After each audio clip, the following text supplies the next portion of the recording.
mendengarkan kata-kata berjuang pada diri sendiri, kadang-kadang tuh sekarang banyak anak-anak muda yang malas terhadap dirinya sendiri. Jadi putus asa, tidak mau berjuang, bahkan ada masalah sedikit mereka sudah hilang harapan gitu. Nah, malam inilah kita ingin membuktikan bahwa hal tersebut semuanya salah, karena di samping saya ini sudah ada Pak Seni Marbun. Pak Seni Marbun sebagai apa, Pak? Ketua Umum Nasional Paralimpik. Ketua Umum Nasional Paralimpik. Iya, dan di sini juga udah ada Pak Edi Simon, yaitu atlet para games ya. Sebelumnya mungkin buat yang tidak tahu ya, yang tidak mengerti ya, kita terangkan dulu. Mungkin Pak Seni bisa terangkan Paralimpik itu apa sih? Paralimpik itu nama sebutan atlet yang terhandicap, Mas. Atlet yang terhandicap. Iya. Jadi mereka adalah atlet ya? Atlet, oke. Dan mereka ini bertanding levelnya dunia berarti ya? Levelnya dunia, dan sekarang memang levelnya sejajar dengan atlet prestasi. Karena sebelum bertanding mereka diklasifikasi. Oke. Ya, disesuaikan kecacatannya, kemampuan bertandingnya juga disesuaikan. Disesuaikan juga. Ini ada berapa cabang kalau boleh tahu? Banyak, Mas. Lebih banyak dari yang normal. Lebih banyak dari yang normal? Ya. Karena memang disesuaikan dengan klasifikasi kan. Ya, seperti sprint kursi roda itu 50, 100, 200 sampai 1.500 ada. Sampai 1.500 ya. ada. Wow, oke. Dan Pak Seni sendiri awalnya atlet juga kan? Atlet juga saya. Lempar cakram. Cakram sama angkat berat. Cakram dan angkat berat. Ya. Oke, nah, saya masih nggak ada di pikiran saya nih, maaf saya harus tanya. Ya, angkat berat bagaimana dengan keadaan Pak Seni? Bench press, Mas. Bench press. Ya. Oh, jadi bench press itu artinya dalam keadaan tiduran ya. Besinya diangkat ke atas ya. Oke. Ya. Dan itu dulu di nasional sempat keluar? Saya pecah rekor sampai Asia, levelnya Asia Timur Jauh. Asia? Cakram? Ya. Boleh tahu prestasinya? Di 86 saya pecah rekor di Surakarta ya, waktu tahun 86 Indonesia tuan rumah Fishpack Game. Oke. Kalau angkat besi? Angkat besi saya nggak sempat juara, cuma nomor 2 aja. Boleh tahu beratnya? 180 saya. 180 kilo. Berat banget. Bagus, 80 kilo ya? Iya, 100 loh. 80 kilo. Itu berarti 8 kalinya kamu lah ya? 8 enggak, aku 45, berarti 2 kalinya. Ya, 45 2 kali jadi 180. Luar biasa. Bukan. Om ini pernah juara apa aja sih, Om? Saya di Indonesia di tuan rumah Fishpack. Di Jepang juga saya juara. Juara apa, Om? Sama cakram. Oh, cakram tuh yang gimana sih, Mas? Cakram tuh yang bulat. Terus terakhir di Cina. Di Cina? Ya. Sebentar. Ya itu pertanyaannya bagus tuh. Cakram itu bukannya yang di lempar? Ya, tapi beda dengan tolak peluru kan? Oh, lain. Kalau tolak peluru kan langsung bulat.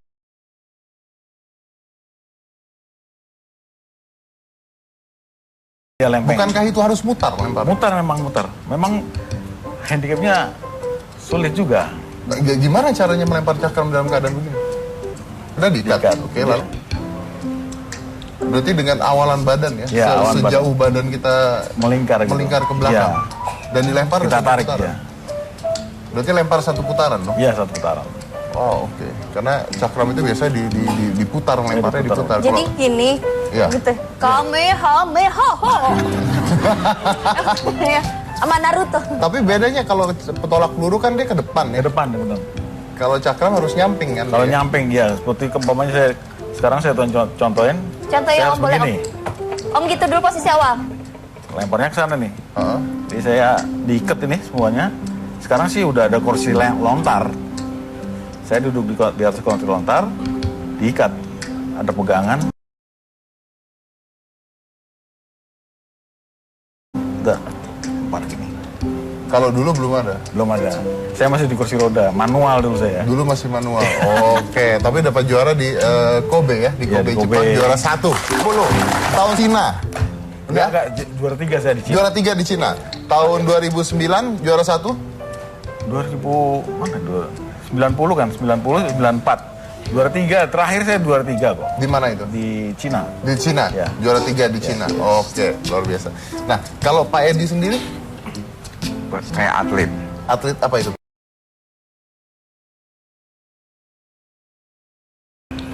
Lalu sekarang lari Ke bowling lagi. lari ke bowling lagi. Oke, kenapa lari ke bowling lagi? Ya di samping usia juga udah maksimum ya. Oh kalau tenis tuh kan kesana kesini gitu ya Om. Iya, benar. Iya, iya. Sekarang dia maju mundur cantik kan Om? Maju mundur cantik golok gitu kan ya Om? Tapi prestasi gimana Om? Ya saya pernah juara di Jepang, Australia Open sama Malaysia Open. Wow. Australia Open tahun 97, di Malaysia tahun 2000 juara 1, di Malaysia Open tahun 2003 juara 1 lagi. Ini tenis ya? Tenis ya. Dan juara 3 di Asian Para Games Thailand tahun 2007. Betul loh? Oke, dan itu dari Indonesia ya, memenangkan semua medali tersebut. Jadi namanya kalau nggak salah wheelchair tennis. Wheelchair tennis, oke. Om, latihannya kayak gimana sih? Susah nggak sih kalau itu? Ya latihannya nggak susah ya, cuman ya kita kalau latihannya kan hobi, jadi dari pagi sampai sore kadang-kadang. Nggak makan minum Om? Ya makan di lapangan, makan di lapangan. Pokoknya harus tekun gitu. Ya. Kesulitannya apa Om dengan keadaan Om? Ya kalau kita udah hobi kayaknya nggak ada kesulitan ya. Kemauan sih semuanya. Kebetulan kita di Fatmawati, jadi di Fatmawati tuh ada center. Semuanya lengkap waktu itu. Fasilitasnya ya. Fasilitas lengkap. Fatmawati. Tapi pertanyaan saya gini, kenapa pada saat Anda berdua mengalami kekurangan, Ya. lalu bisa larinya ke olahraga? Kan biasanya orang putus asa atau sempat mengalami hal tersebut. Saya nih, Iya. saya pertama menggeluti olahraga 81 ya. Kebetulan saya juga udah putus asa dengan hidup saya ini ya. Karena kita cacat, mau diapain lagi gitu. Dan karena macam-macam lah. Akhirnya saya waktu itu diajak Pak Manurung, waktu itu ketua NPC Indonesia. Saya diajak ke Hong Kong bertanding. Sampai di sana saya nggak bisa apa karena memang saya nggak siapkan diri gitu. Di situ termotivasi. Oh, saya bisa berprestasi di sini. Akan saya coba. Jadi tumbuh rasa dendam, termotivasi dengan kekalahan saya. Gitu. Balik ke Indonesia, saya kebetulan diterima di Fatmawati, rumah sakit Fatmawati. Di situ saya udah lihat semuanya lengkap, saya akan coba. Saya coba latihan dari pagi sampai sore, Dari 81, 86 saya ending, jadi bisa pecah rekor. Di situ jadi saya termotivasi, ini jalan saya gitu. Tapi sempat putus asa. Putus asa. Boleh cerita pada saat itu gimana? Ya putus asa, kita nggak bisa, apa yang harus saya lakukan di dunia ini dengan keadaan saya sekarang ini gitu. Karena bagaimanapun saya juga, masyarakat biasa kan ngelihat masyarakat cacat itu kan marginal banget gitu. Paling nggak begitulah. Jadi saya juga berpikir, wah apa yang harus saya lakukan di dunia ini. Akhirnya itu, mungkin Tuhan kasih jalan itu buat saya. Di usia berapa itu? Saya udah agak tua itu ya, 25 mungkin. 25 tahun? Iya. Di usia 25 tahun? Dan itu belum menemukan jati diri pada saat Belum. Belum pada saat itu? Belum. Oke, dan pada saat dibawa ke Hong Kong, melihat bahwa ternyata ada peluang untuk hal Ada tersebut. peluang, makanya saya juga pengen di saat sekarang ini saya minta semua masyarakat, ibu-ibu lah paling enggak, yang mempunyai anak cacat, dikeluarkan, jangan disimpan lagi. Karena bukan saatnya lagi kita malu mempunyai anak cacat saat ini. Karena nanti tanggal 30 kan kita berangkat ke mana? Singapura. Asian Games itu. Asian Games Ya. Singapura. Itu 190 yang kita siapkan atlet, sekarang camp di Solo. Kita nanti berangkat ke sana untuk mempertahankan gelar. Kita kemarin di Myanmar juara umum. Di Myanmar juara Ya. umum. Wow, luar biasa. Kalau Mas Denny sendiri gimana? Ya saya kalau senior saya ini panutan saya dulu. Dulu dia suka ngajak-ngajak ayo olahraga gitu kan. Tapi sempat tidak mau pada saat itu. Ya dulu kan kita masih muda, maunya senang-senang aja. Main band apa-apa gitu kan. Akhirnya ya pernah saya coba juga Jakarta Bogor dulu awalnya kita kan. Saya coba roda bikinan kita sendiri dulu. Itu ya saya tempuh 3 jam tuh. Besoknya 3 hari nggak bisa gerak. Jakarta Bogor. Jakarta Bogor. Naik kursi roda. Ya kita selalu ikut Sampai itu. Monas itu, Monas. benar-benar 60 km. Itu jalannya kan begini-begini. Kalau cuma Jakarta aja sih enteng. Ini Jakarta Bogor. Kadang-kadang turun, kadang-kadang naik begini. Parah itu. Wow. Jadi kita udah jalankan itu. Selama berapa lama perjalanan? 3 tahun mungkin kita jalankan itu. Enggak, maksudnya Jakarta Bogor itu selama 3 jam. 3 jam? Ya, jadi panitia belum siap, kita udah nyampe. Luar biasa, 3 jam. 3 jam loh. Ya. Pernah juga waktu itu kita Surabaya diundang untuk gerak jalan Mojokerto Surabaya kan ada tuh.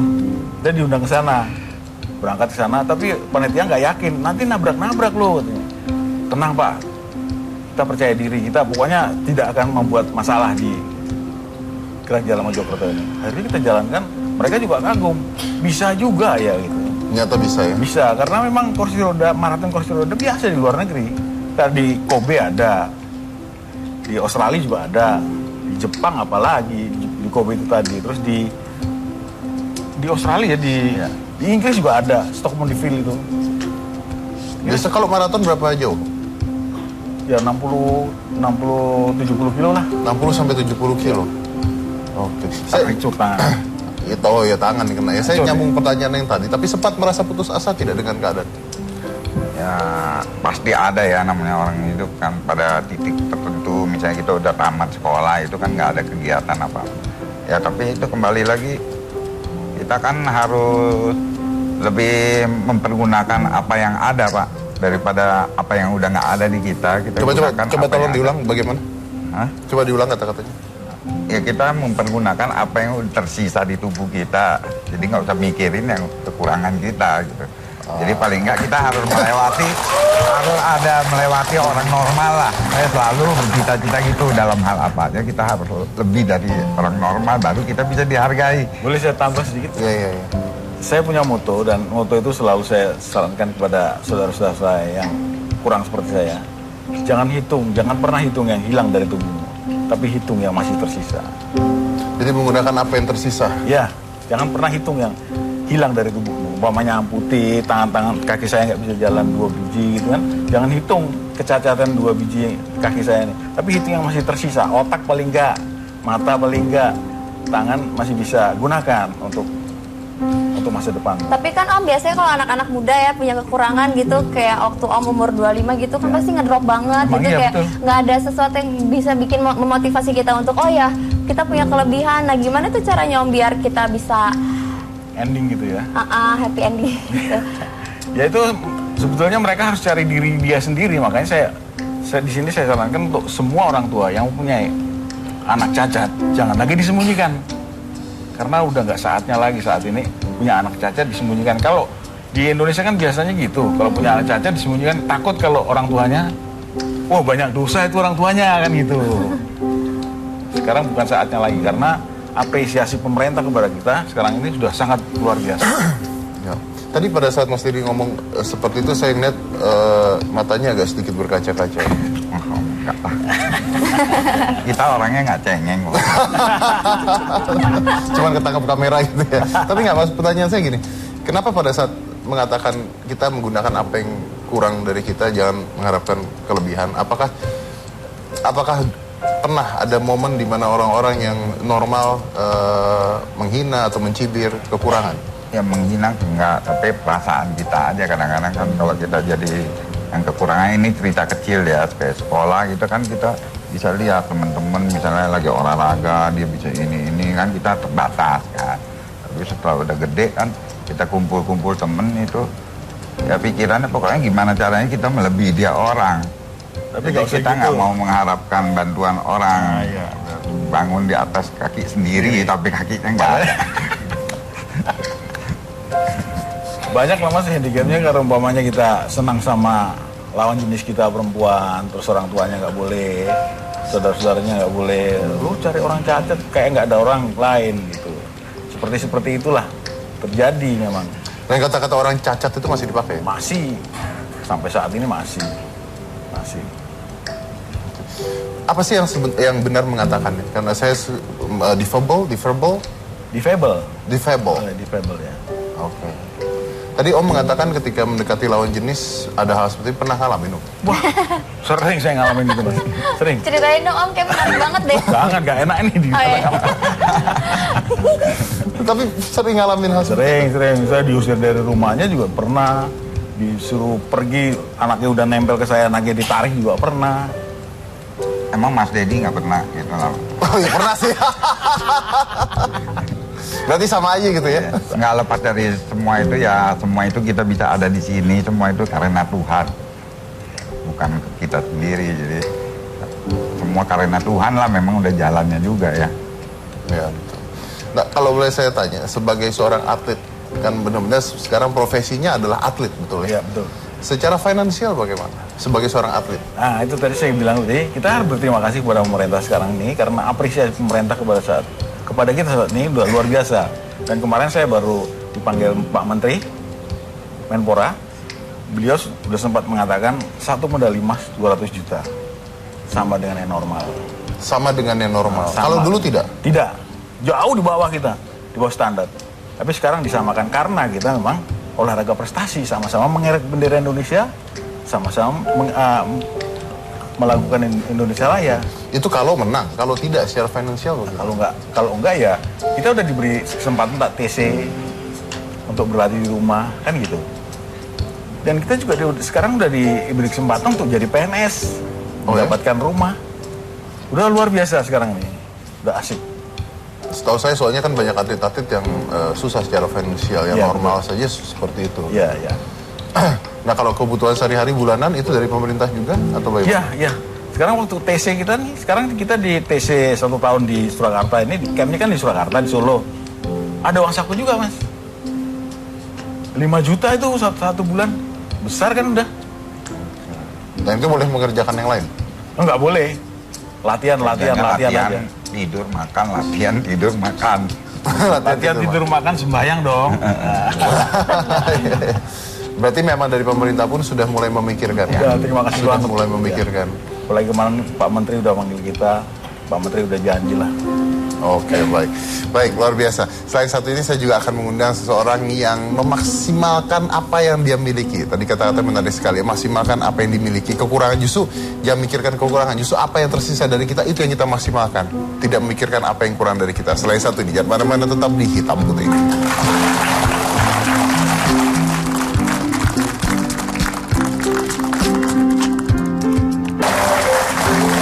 Bukan hanya mereka, tapi ada satu momen yang menarik kemarin.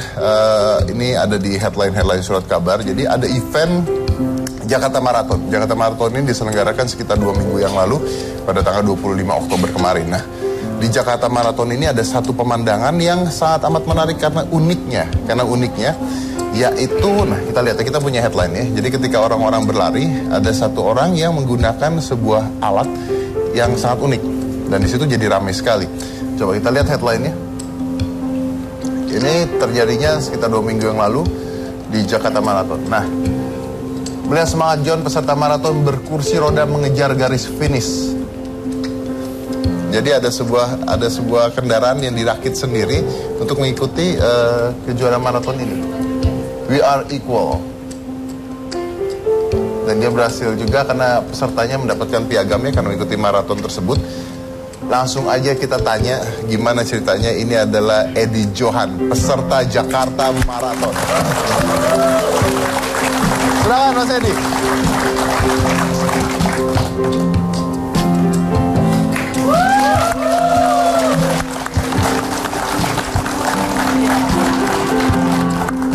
Finish, menang, yeay. Selamat malam. Saya dari tadi pertanyaannya sama Edi adalah ini gimana beloknya sih? Iya. Ternyata diangkat. Diangkat. Jadi diimbangin sama badannya, diangkat. Ini bikin sendiri ya? Iya. Saya pesan. Desain sendiri berarti. Bukan, dari sananya mereka membuat. Terus Anda coba buat? Iya, saya pesan langsung. Oh, pesan dari sana. Oke. Kalau yang ini? Jadi ini yang dipesan. Ini yang dipakai di Jakarta Marathon? Iya. Oh, ini yang dipakai di Jakarta Marathon. Oke. Nah, terus ini menarik sekali nih. Itu kan waktu Jakarta Marathon, apakah ada difabel yang ikut atau cuman kamu? Kalau kebetulan di full maraton cuma saya. Cuman Edi doang? Iya. Gimana ceritanya kok bisa tiba-tiba Edi ada di Jakarta Marathon tuh ceritanya gimana? Itu Jakarta Maraton itu sebenarnya keinginan saya dari kecil. Keinginan Edi dari kecil untuk ikut maraton.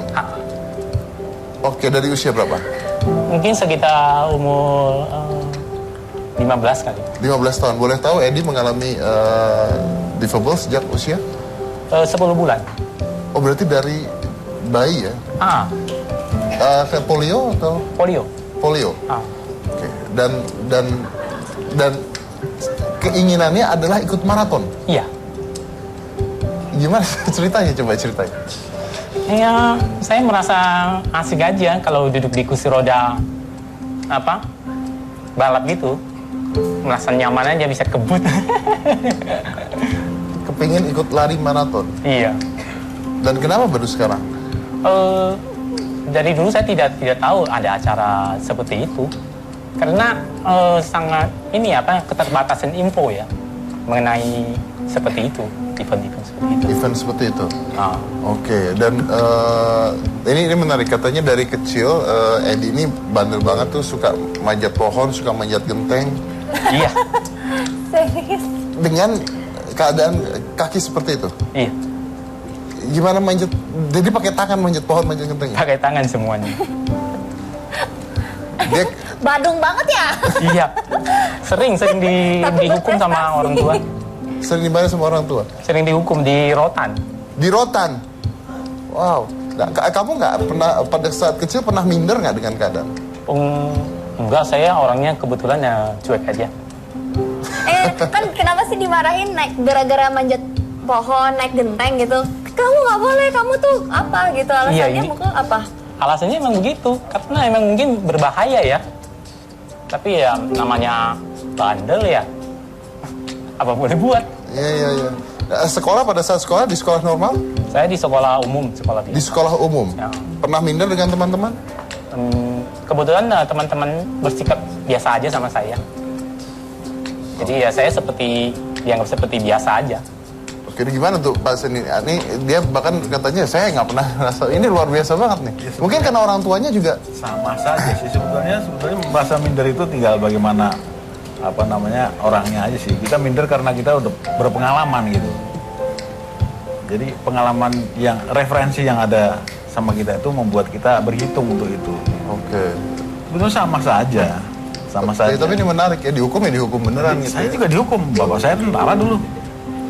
Malah tongkat saya dibanting dua-dua, malah dipatah-patahin. Oh ya, karena apa Pak? Ya, karena saya nakal juga. Nakalnya ngapain Om? Ya, nakal macam-macam. Nggak manjat genteng juga kan? Enggak, nakal aja keluar, nggak pulang-pulang. Kan dulu kan kalau orang tua kita tentara kan harus straight gitu. Tidur sore, saya lari. Pernah tongkatnya dipatahkan? Patah dua-dua dipatahin benar. Wow. Sama aja. Oke, nah Edi pada saat Jakarta Marathon tiba-tiba datang dengan menggunakan kursi ini. Itu gimana reaksi mereka pada saat itu? Kebetulan tahun lalu saya pernah ikut dan saya juga punya banyak teman ya di dunia sekarang, dunia lari gitu, di situnya di event-event gitu kan banyak teman. Jadi ya mereka biasa aja lah, udah pada kenal. Udah pada kenal? Iya. Jadi selain ikut maraton pernah ikut apa lagi? Belum sih. Cuma beberapa bulan yang lalu saya belajar renang. Belajar renang? Ya. Pengen ini juga, jadi atlet renang juga, Oh, terus lomba juga. Enggak juga sih, yang penting bisa berenang aja. Saya merasa nyaman juga ya main di kolam ya. Saya bisa floating, bisa macam-macam lah, bisa terapung di Bisa terapung gitu? Iya. Terus bisa apa lagi? Macam-macam. Nggak tenggelam? Oh enggak. Tinggal mengatur nafas saja. Berarti artinya Johan bisa melakukan apa yang orang lain lakukan kan? Ya. Kita punya video Johan pada saat lari pakai tangan. Emang bandel sih kayaknya. Tapi ini nggak dihukum. Coba kita lihat. Ini di mana Johan? Ini videonya. Ini kebetulan saya di kantor wali kota Tangerang. Wah, kepalanya di bawah, puyeng nggak?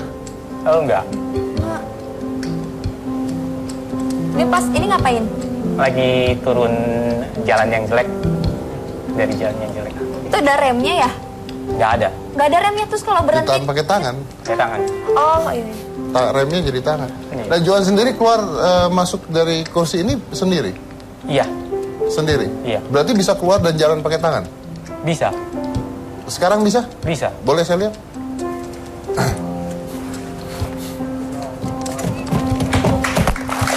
Ya. Nggak apa-apa. Sorry. Balik aja Johan, nanti saya masukin lagi.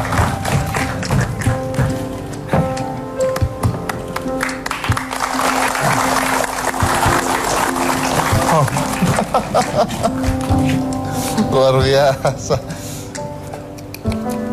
Emang nakal sih, emang bandel.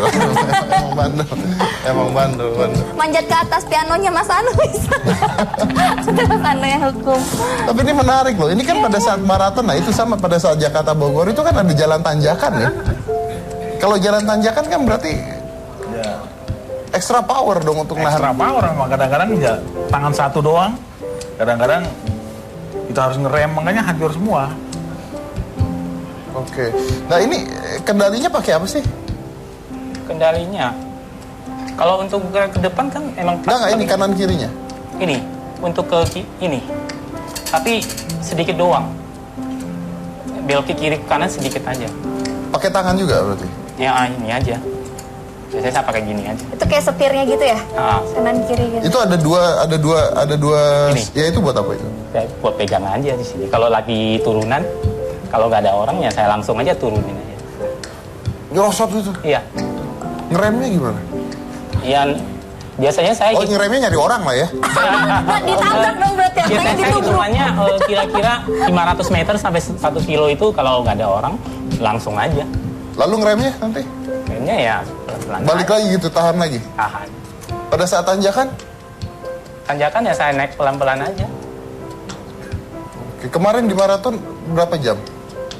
3 jam 40. 3 jam 80. 40 menit. 3 jam 40 menit. Karena ini memang berat sih kalau pakai ini terus terang. Biasanya sehari-hari pakai ini atau pakai kursi roda biasa? Saya pakai tongkat. Tongkat kruk. Pakai tongkat? Iya. 2 tongkat begitu berarti ya?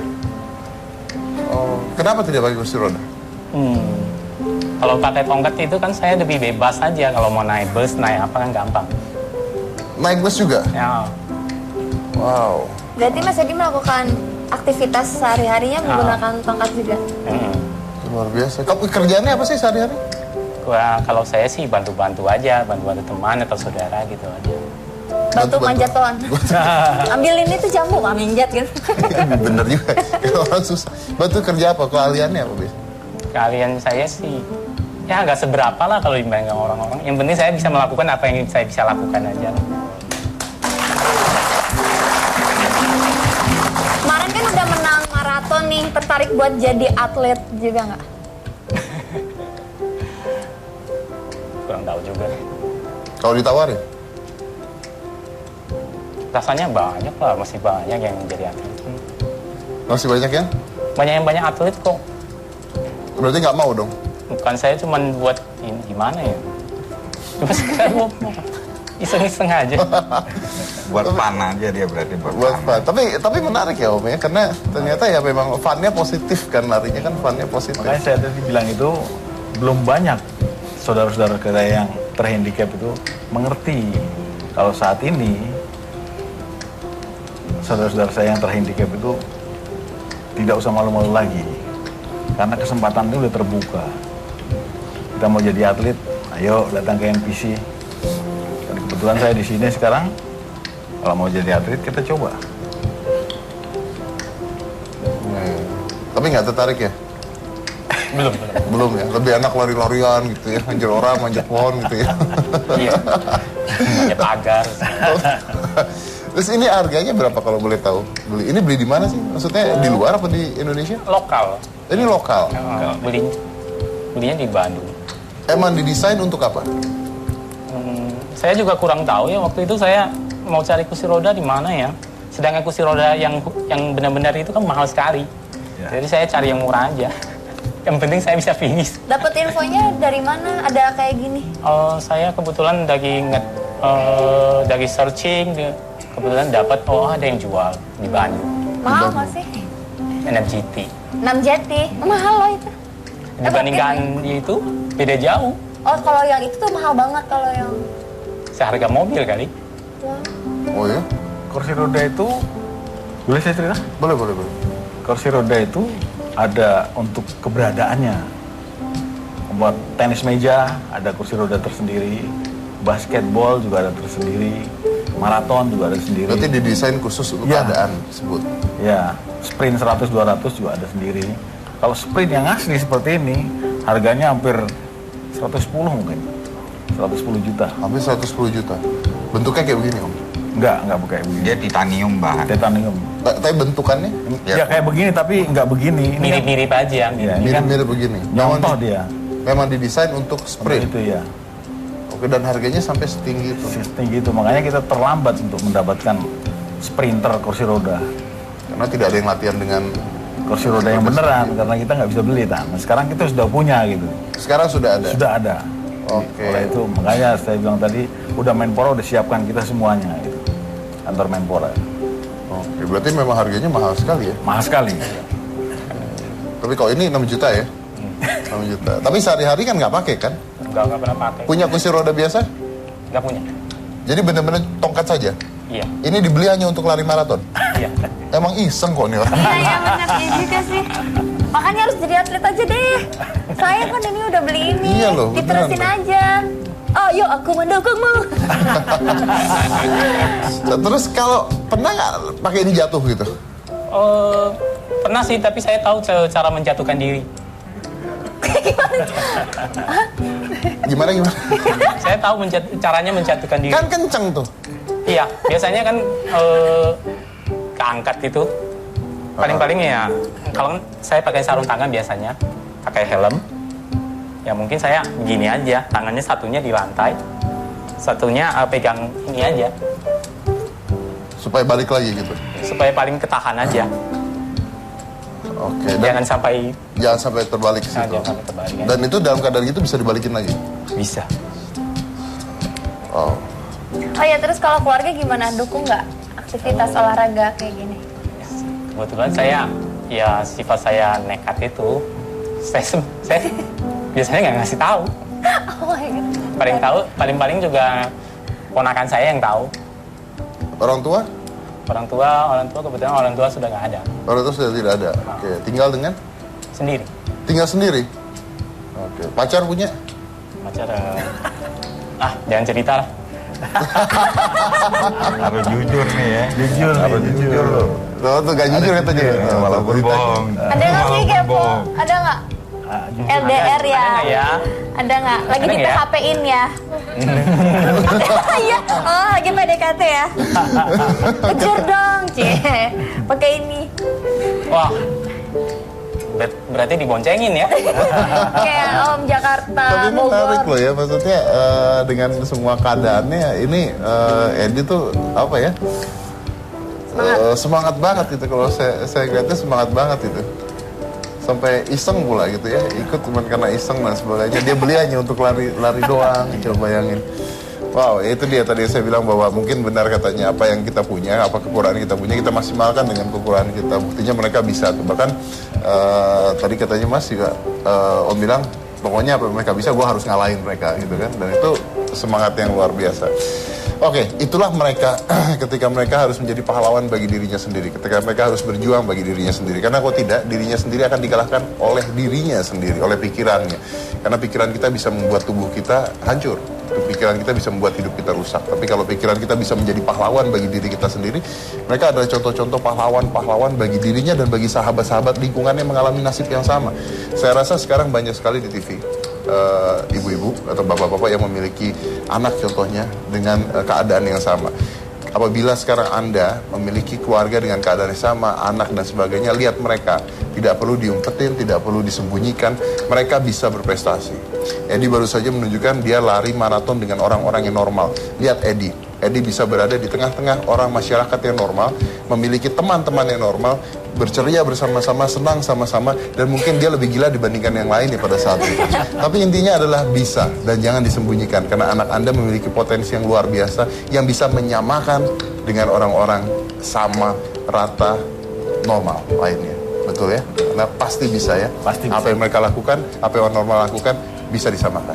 Setelah ini saya akan mengundang seorang pahlawan Dia sudah pernah saya undang pada saat itu. Tapi dia adalah seorang pahlawan di bidang kedokteran. Kenapa? Dia disebut dengan dokter gila. Kenapa dokter gila? Lahir dari keluarga yang tidak punya, lahir dari keluarga yang miskin bisa dianggap, ingin sekali, idealis sekali untuk menjadi dokter, dan setelah menjadi dokter mengobati orang-orang tanpa bayaran. Setelah yang satu ini, yang mana-mana tetap di Hitam Putih.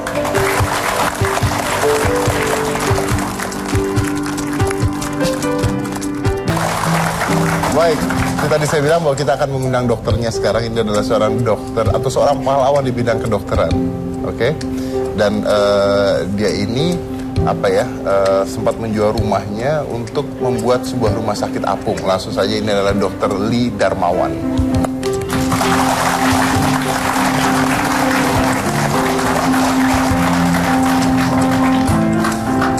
Apa kabar Dr. Lee? Selamat malam. Baik, selamat malam, Kak Denny.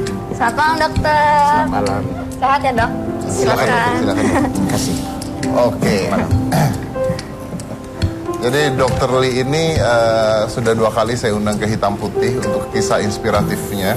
Mungkin buat yang pada saat itu tidak melihat, Dr. Lee ini memiliki sebuah yayasan rumah sakit apung disebut dengan Dr. Share, di mana di situ banyak dokter-dokter yang bekerja di rumah sakit apung itu, dan di kapal tersebut lengkap gitu, ada ruang operasinya dan sebagainya, dan mereka berkeliling Indonesia untuk mengobati orang-orang di mana yang tidak terjangkau oleh rumah sakit. Betul ya dokter Lee? Betul. Ya? Dan pada saat waktu itu saya undang ke Hitam Putih, ada dokter memiliki 1 kapal. Betul. Tapi kalau tidak salah saat ini sudah beranak. Sudah 3 kapal. Sudah beranak 2. Sudah ada 3 kapal. Sudah ada 3 kapal. Ya. Namanya adalah Rumah Sakit Apung Nusa Waluya 1. Disebutnya si Ganteng katanya. Si Ganteng ya. Kenapa? Panggilan mesranya si Ganteng. Oh, gara-gara apa itu, Om? Nggak tahu, anak-anak semuanya memberi nama si Ganteng. Ini di yayasan. Mungkin karena memang ganteng, kuat, kekar, dari baja. Dari baja. Dari baja. Oke. Yang kedua? Ini yang kedua ini. Ini yang kedua? Ini yang ada kedua. 3 katanya. Jadi ada 3. Yang ketiga masih dalam perombakan di Balikpapan. Masih dalam perombakan? Dalam perombakan di Balikpapan. Oke. Nah Dokter Lee, mungkin buat buat orang-orang tahu juga, buat menginspirasi mereka. Nah ini dia ruangannya, di dalamnya ada ruangan operasi dan sebagainya. Ini yang di dalam si Ganteng nih Om? Ya, ini dalam si Ganteng ini betul. Kan ada 3 ya Om? Yang satunya namanya siapa Om? Yang pertama RSA Dr. Lee Darmawan. Yang kedua si Ganteng. Si Ganteng ini Nusa Waluya 1, lalu Nusa Waluya 2. Nah yang ketiga namanya Deddy Corbusier aja Om. Corbusier aja begitu kan ya? Kuat Om dari baja. Kan Ntar saya ikut dong ke sana. namanya aja kan, soalnya kan kuat, besar. Tapi serem loh dalamnya itu. Beneran rumah sakit loh. Beneran rumah sakit loh dalamnya. Dan yang ketiga itu lebih besar daripada yang kedua. Lebih besar daripada yang kedua? Lebih besar dari yang kedua. Om, saya mau tanya Om, ini kan kalau ceritanya dari Om Lee ini berasal dari keluarga yang tidak punya. Ya. Gitu. Lalu akhirnya berusaha untuk menjadi dokter. Ya. Nah akhirnya bisa jadi dokter, dan Om ini jual rumah untuk beli kapal, nyicil kapal. Ya. Nah sekarang yang kedua, ruangnya dari mana? Jadi sesudah peluncuran kapal rumah sakit kita yang pertama, saya sebut kita karena itu milik Anda juga. Saya sudah melepaskan hak saya atau keluarga kami atas kapal itu, dan itu menjadi milik Indonesia. Semua warga Indonesia memiliki kapal itu. Tapi jangan ketawa dulu. Punya hak memiliki dan punya kewajiban juga untuk menjaga dan memelihara kapal itu. Oke, ketika rumah sakit apung pertama sudah diluncurkan, ada orang-orang yang tertarik dan menganggap ide menghadirkan sebuah rumah sakit ke tempat-tempat terpencil.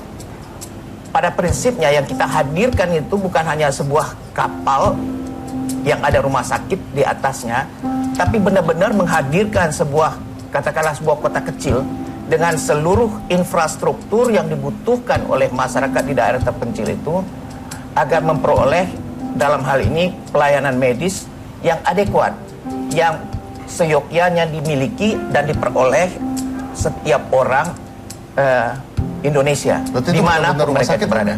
Itu benar-benar sebuah rumah sakit, sama seperti rumah sakit yang ada di darat.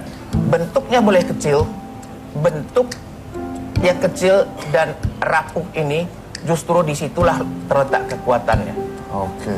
Dan saya dengar katanya dokter sempat mengunjungi wilayah Indonesia terkena asap kemarin.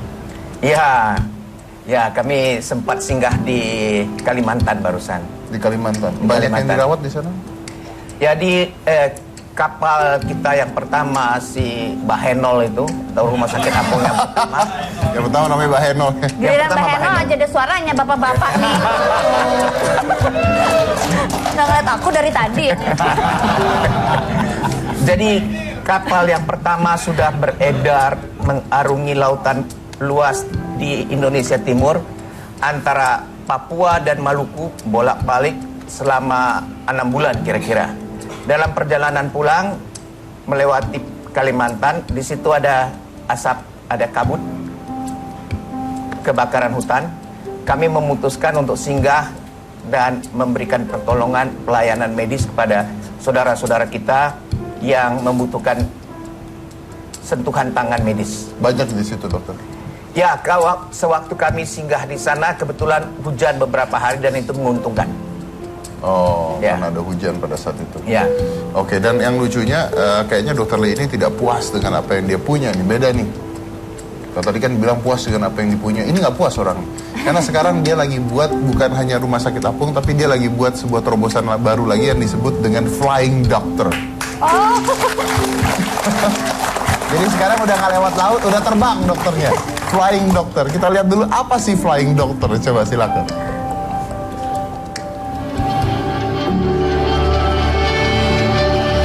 Program Flying Doctors terinspirasi oleh salah satu pasien yang kami layani di Kabupaten Tangerang. Pasien ini datang sangat terlambat pada saat kami sedang membereskan peralatan. Dan saat kami tanya, ternyata jawabannya adalah dia harus perjalanan di atas 10 jam mencapai lokasi. Dan ini membuka mata kami akan kebutuhan di daerah non-pesisir Indonesia yang sangat berbeda. Setiap memilih daerah untuk pelayanan medis kami, ada 2 hal yang kami cek.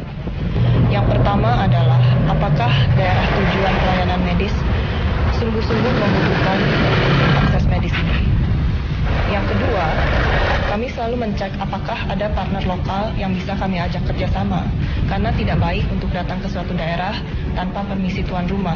Kebetulan ada partner lokal, putra lokal, suku asli dari daerah Sugapa yang juga mendekati kami karena concern akses medis di daerahnya.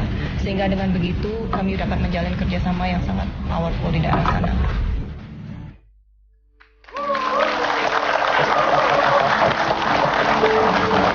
Jadi ini yang tidak bisa dijangkau dengan kapal laut, pakai kapal udara sekarang. ya. Jadi ceritanya begini, ketika kami sedang melayani di Kabupaten Tambrau, datang sore hari sekelompok bapak-bapak jam 17 kurang lebih. Lalu saya bertanya, bapak-bapak kan kita sudah umumkan bahwa Anda ditunggu kedatangannya pada pagi hari. Kalau bapak datang jam 17, saya harus bekerja sampai subuh lagi. Saya ini sudah capek. Tapi jawaban yang saya dengar dari penterjemah kami, bapak-bapak ini turun gunung mulai dari subuh. Di situ hati saya tergugah. Bapak-bapak ini adalah orang-orang saudara-saudara kita juga, sebangsa dan setanah air. Dan mereka ini punya hak untuk mendapatkan pelayanan sama seperti mereka-mereka yang juga diam di daerah lainnya atau dalam hal ini di pesisir.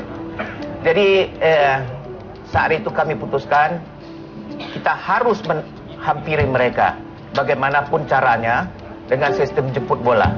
Lahirlah ide bahwa kita akan terbang ke daerah-daerah pedalaman ke pegunungan itu dengan menggunakan pesawat perintis.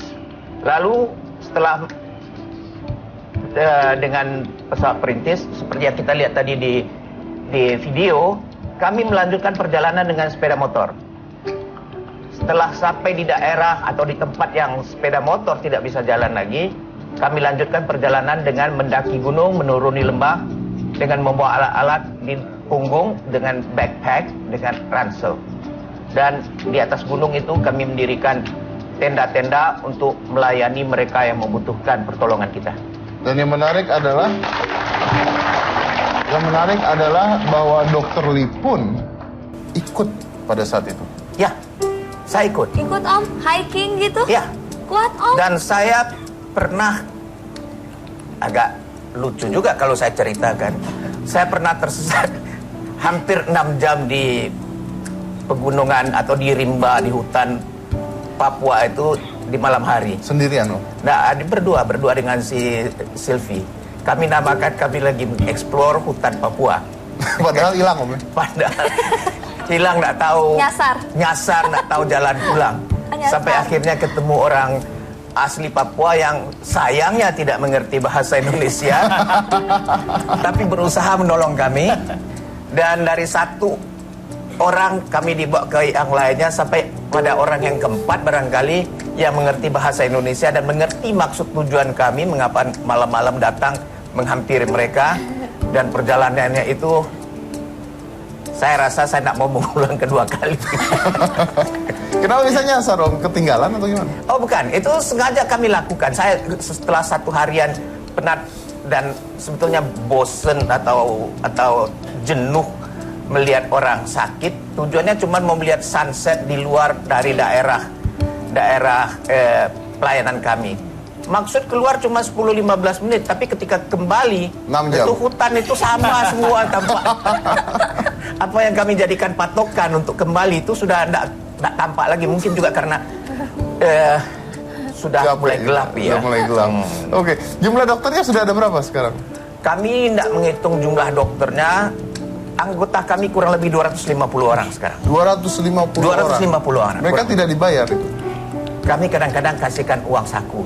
Kasih uang saku? Uang saku, pergi makan sama-sama. Dan kalau kebetulan kita di hutan itu, ya tidur sama-sama dengan orang-orang tempat daerah di mana kami melakukan Dan pelayanan. mereka sukarelawan datang atau dokter dicari? Oh, kebanyakan datang mendaftar. Kalau mencari-cari susah kita. Datang mendaftar? Datang mendaftar ya. Berarti siapapun dokter yang Kalau tergetuk hatinya bisa Pak datang? Dedi mau mendaftar juga boleh. Nanti saya salah nyuntik orang mati dokter? Oh, enggak usah menyuntik, kan banyak lagi pekerjaan yang lain yang bisa dilakukan. Bersihin kapal gitu maksudnya dokter? Ya, tidak. Ya untuk kan bener kan? Saya mengepel lantai kamar bedah loh. Oh ya? Dokter sendiri? Ya, bukan sendiri, beberapa Oh iya, orang. ada dokter ikut juga? Saya ikut, ya. Kami tidak membeda-bedakan apa pangkat seseorang. Tentu kalau mereka melihat papi mereka ikut melakukan sesuatu, mereka selalu mengatakan, papi nggak usah kami, tapi saya ikut. Ya. Luar biasa. Disitulah kami mau mengajarkan bahwa kita sesama manusia semua sama. Tidak pandang umur, tidak pandang usia, tidak pandang kedudukan. Kita mau melayani. Kita tidak datang untuk dilayani. Dan harus ada idealisme. Nah biayanya gimana dokter? Ini kan semakin lama semakin banyak operasi dan sebagainya. Betul. Ini salah satu kendala kami. Ya, biaya itu kami peroleh dari sumbangan-sumbangan orang yang bersimpatik, berkeinginan untuk ikut membantu, tapi tidak bisa turun tangan langsung ke daerah-daerah. Nah kalau misalnya terpencil. orang-orang ingin bantu atau memberikan dana buat ini, kemana nanti? Dengan senang hati bisa buka webnya, ada nomor accountnya, ya, BCA 198-550-7777. Nanti boleh dapat lagi dari saya secara tertulis agar tidak lupa. Oke, luar biasa. Kita potong dulu ceritanya, kita lanjut lagi saya satu ini, sangat menginspirasi, jangan mana-mana, tetap di Hitam Putih.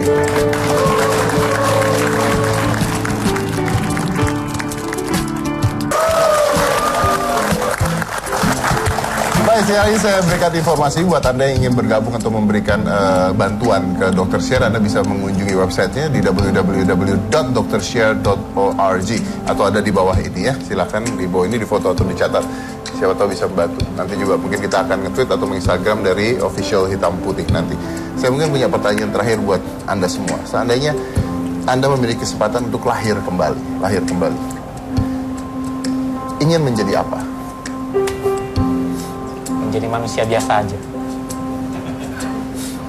Dengan keadaan ini sama? Tidak masalah? Beda lagi. Beda lagi? Pengen jadi sekarang aja, sama aja. Sama aja? Wow. Saya ingin berbakti pada Tuhan aja deh. Apa kata Tuhan, saya akan jalankan. Dokter Lee? Saya pernah ngobrol dengan seorang kolega. Kalau seandainya kita sama-sama terlahir lagi, mau jadi apa. Dia ternyata pengen tetap jadi dokter, tapi tidak mau jadi ahli bedah lagi. Kenapa itu? Kalau saya tetap ingin menjadi ahli bedah. Kenapa dok? Saya nggak tahu alasannya dia Intinya kenapa nggak dokter mau ingin jadi tetap ahli, jadi dokter ahli lagi. bedah. Tetap mau jadi dokter, tapi tidak mau jadi ahli bedah. Oh, dokter tetap, ya? Kalau saya terlahir kembali ke dunia ini, saya tetap ingin menjadi dokter dan tetap ingin menjadi ahli Oke, bedah. saya punya pertanyaan terakhir buat dokter. Banyak orang yang mungkin tidak berterima kasih atau tidak peduli dengan apa yang dilakukan oleh dokter. Pertanyaan saya adalah, kenapa dokter begitu peduli pada mereka yang bahkan dokter tidak lihat? Apa keuntungan dokter membantu mereka? Apa keuntungan saya ketika membantu mereka? Saya membantu bukan karena saya berkelebihan, tapi saya merasakan bagaimana dalam situasi mereka.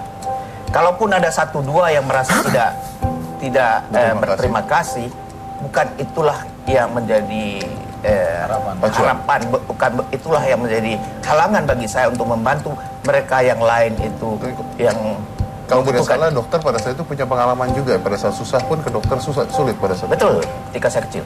Ada yang meninggal atau? Adik saya meninggal. Jadi kalau tidak salah, dokter Lee ini adiknya meninggal karena pada saat masih remaja, masih kecil, maka Masih kecil. dokter tidak punya uang. Ya. Tidak punya uang. Itulah yang membuat dokter Lee menjadi seorang dokter dan bertekad untuk membantu supaya tidak ada orang lain yang mengalami nasib yang sama dengan adiknya. Luar biasa. Oke, baik. Terima kasih buat semuanya yang sudah hadir di sini. Luar biasa. Kita memberikan pahlawan-pahlawan di hari yang tepat, di hari pahlawan. Mereka adalah pahlawan-pahlawan bagi dirinya sendiri, pahlawan-pahlawan bagi orang di sekitarnya, pahlawan-pahlawan yang tidak meminta apapun tapi membantu orang. Dan saya mengambil tadi kata-kata yang luar biasa. Yuk kita gunakan apa yang kita punya. Jangan mikirkan apa yang kita tidak miliki, tapi gunakan apa yang kita miliki semaksimal mungkin. Remember one thing, start where you are. Use what you have. Do what you can. Saya dari Komisi Cika Jessica, inilah Hitam Putih.